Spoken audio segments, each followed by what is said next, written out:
Hey everyone, the following is a reading of For Those We Cherish, We Deserve Hugs, a Warhammer 40,000 fanfiction by Attalander.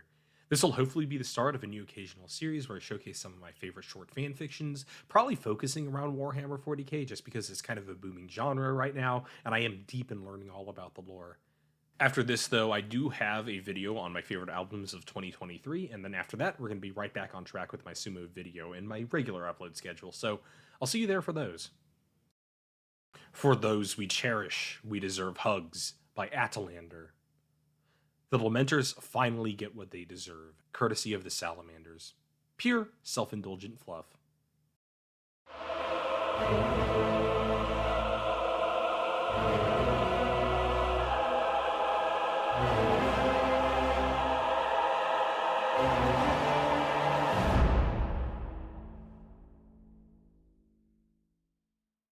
For those we cherish, we die in glory!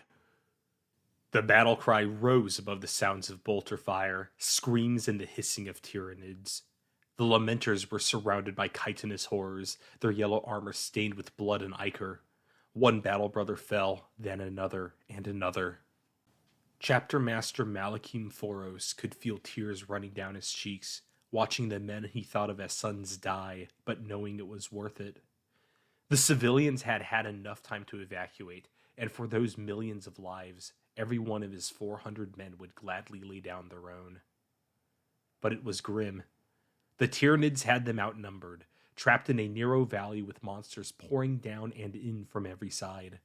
The Marines were fighting back to back, many already heavily wounded. Their transport had crashed on landing, and since it was the only way back up to their ship, it looked like the Lamenters were doomed to a final stand. A Haruspex dived towards them, great wings blotting out the sky. Malakim raised his ancient Inferno pistol, praying to the God Emperor that he could at least destroy this one last beast before it took out more of his men. Crash! The Tyranid monster staggered in the sky, then fell as its wings crumpled. The drop pod had struck the center of the monster's spine, the momentum of atmospheric entry slamming the winged behemoth down, crushing a massing swarm of gaunts with its bulk. What?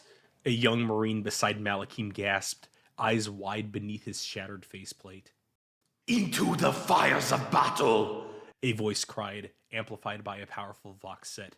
Unto the anvil of war! The drop pod opened like a blooming flower, and Marines clad in vibrant green strode out. Flamers roared, blasting the surrounding Xenos with cleansing fire. Another drop pod slammed down, then another and another. Hundreds, filling the sky like falling stars. It was glorious. The Salamanders! One lamenter cried in joy and relief. A cheer went up from the bedraggled defenders as grim defiance turned to hope. They fought with fresh vigor, striking down monster after monster with renewed strength. The battle was still long and bloody, but at the end the Marines were victorious. Malakim stood, his glaive in carmine finally still after swinging for hour after hour.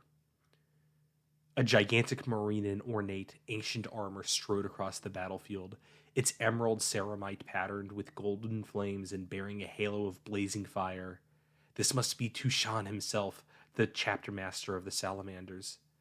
The regent of Prometheus reached up to remove his helmet, revealing a pure black, bald head. His face was crisscrossed with scars, but his crimson eyes were kind. Thank you, brother, Malakim said, holding out a gauntleted hand. Without you?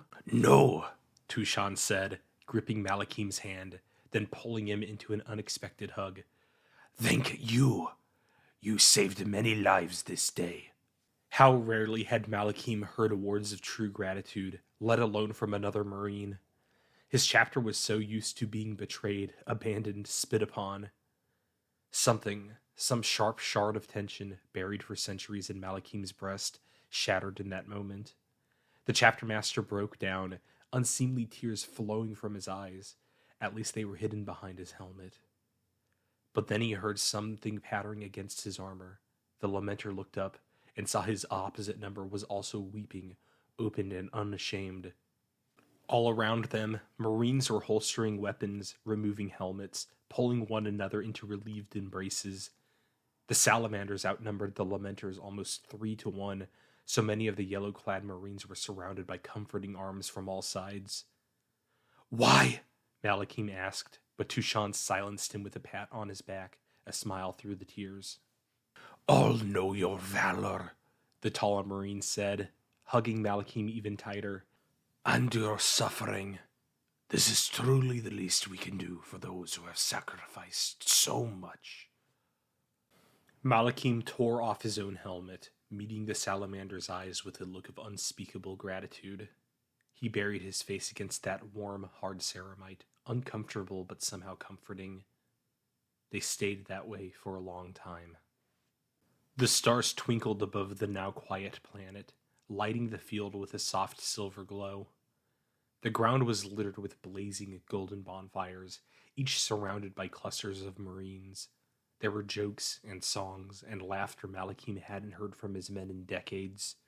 The sizzling of meat filled the air with delicious smells, and Tushan cut his friend a new massive plate of freshly cooked meat. "Salamander steak," he explained. "The mighty beasts of our home world. We only eat it after a great victory." "Thank you," Malakim said humbly, before tearing into the first unprocessed food he had eaten in years. Marines weren't supposed to care about such things, but he had to admit that it tasted fantastic. The mouthful warmed him from the inside out, both his stomach and his hearts. "And this," Tushan waved over a chapter serf bearing a large, steaming pot, "is a treasure I have been saving from Terra itself. An ancient drink of the kings, called hot chocolate." "I do not deserve such kindness," Malakim protested, even as a great mug was pressed into his hands. The dark brown liquid smelled incredible, and contained strange, floating white cylinders that were slowly melting into it. "You deserve everything, brother," Tushan said, clapping his new friend on the shoulder. "Everything." Malakim nodded, tears welling up in his eyes again. He sipped the hot chocolate, and the taste was rich and sweet and creamy. For the first time he could remember, he was safe and loved and home.